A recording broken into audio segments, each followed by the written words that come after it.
जय हिंद, जय भारत, जय गुजरात, जय ठाकुर समाज, जय सदाराम बापू, जय ओगड़ बापजी। જે વખતે 2024 ઓગળે બંધારણ શું એ સદારામ અને ઓગળ બાપજીની સાક્ષી છેલ્લું છે. એમાં ભાજપ શું, કોંગ્રેસ શું, તમામ લોકો એક મંચ ઉપર આવીને આ કરેલું છે. અને એમાં 2-3 લાખ લોકોની સંપત્તિ લઈ અને કોમ કરેલું છે. સંમતિ લઈને કોમ કરેલું છે. એમાં તે દાડે બધા તમામ હતા. આ લોકો એમ કહે છે કે આમાંથી 90% ડીજેવાળા ઠાકોરો છે. તો એ વખતે ઠાકોરો જેમ ડીજેવાળા કોઈ અહીંયા ત્યાં હતા જ નહીં. આવું મારું કહેવું છે કે ડીજેવાળા કોઈ હતા જ નહીં. એટલે મારે તમને નમ્ર વિનંતી છે કે કહેવાનો મતલબ કોઈ ડીજેવાળા હતા જ નહીં. તો એ વખતે તમે કોઈક બોલ્યા હોત તો આનું નિરાકરણ આવોત. હવે તમે એમ કહો છો પાછળથી ઓગળ બાપજીની સાક્ષી અને સદારામ બાપુની સાક્ષી આ બંધારણ બન્યું છે એટલે ગરીબો માટે સારામાં સારું છે. એમાં 100માંથી 30% કોઈ જમીન નથી, કોઈ મજૂરી કરે છે. એના માટે આ ઠાકોર સમાજે સારામાં સારું બંધારણ કર્યું છે. એક તો એ પહેલી વાત. અને ભાજપની કોંગ્રેસની વાત જવા દો. આ કોઈ ભાજપના લોકો નહોતા, આ નહોતા કોંગ્રેસના લોકો. તમામ લોકો મળી અને એક મંચ ઉપર આવી અને આ કોમ કરેલું છે. અને બધાએ લોકોને સદારામની અને ઓગળ બાપજીની સાક્ષી ઊંચા હાથ કરી અને પછી બંધારણ વાંચ્યું છે આ લોકોએ. અને અમે ગેનીબુને બધાની રાહ લઈ અને પછી ગેનીબુને ભાજપના શું, કોંગ્રેસના શું, તમામ લોકોની રાહ લઈ અને પછી કારણ કે વાંચ્યું છે. એમાં ઓગળ બાપજીની સાક્ષી, સદારામ બાપુની સાક્ષી હાથ ઊંચા કરીને પછી આ જે છે ને વાંચ્યું છે હોળ મુદ્દાનું બંધારણ.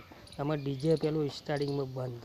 તો એ વખતે તમારે જે ડીજેવાળા હતા એ ભાઈ તમે કોઈ કીધું હોત તો એનું કોઈક નિરાકરણ આવોત અને લોત બધા ભેળા હતા. એટલે હવે આમાં કારણ કે બંધારણ શું એટલે સદારામ બાપુની સાક્ષી અને ઓગળ બાપજીની સાક્ષી છેલ્લું છે.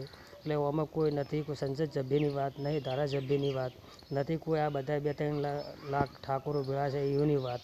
હવે આ તો ઓગળ બાપજી અને સદારામ બાપુની સાક્ષી બંધારણ થઈ ગયું.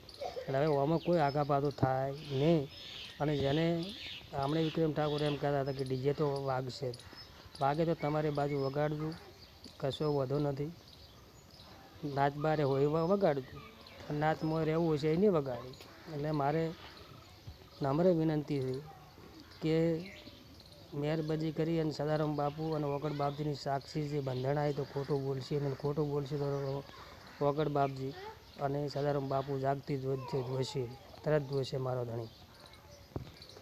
એટલે આમાં કોઈ ભાજપ કોંગ્રેસનું કોઈ આવતું નથી. અમુક એમ વાત કરે છે કે અમુકને ટિકિટો લેવી છે અને લડવું છે એટલે કારણ કે બંધારણ કર્યું છે. એટલે ભાઈ ગરીબો માટે બંધારણ કરેલું છે. આ ભાજપ કોંગ્રેસની જેમ આ ફાળો તો ભાજપ કોંગ્રેસને જે કરવું એ કરે. અત્યારે તો અમારે ફાયદો મોટો છે.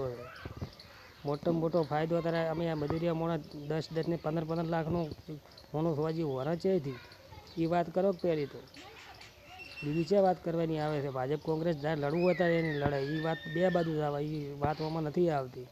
આ તો સમાજ માટે સારામાં સારું કર્યું છે હાલની તારીખમાં. એકબીજાના જો હગી કરવા જાવું ને એ જૂનો રિવાજ લાવ્યો છે. સારામાં સારું કર્યું છે ભાઈ. 70-80 હજાર હગી ના થતી, 1 લાખ રૂપિયા હગી આવતા તો ના થતી. એટલે આ તો સમાજે જબરદસ્ત કર્યું છે. અને જે ડીજેવાળાને જેને કરવું હોય એ કરજો. બાકીનો કહેવાનો મતલબ સમાજમાં જે લોકો હદમેથી તો બંધારણ તોડવાના નથી અને તોડશે તો એને ઓગળ બાપુ, સદારામ બાપુ વશમાં કરેલા છે. 3 તાલુકા 3 જિલ્લાના. બરાબર. જય હિન્દ, જય ભારત, જય ગુજરાત, જય ઠાકુર સમાજ.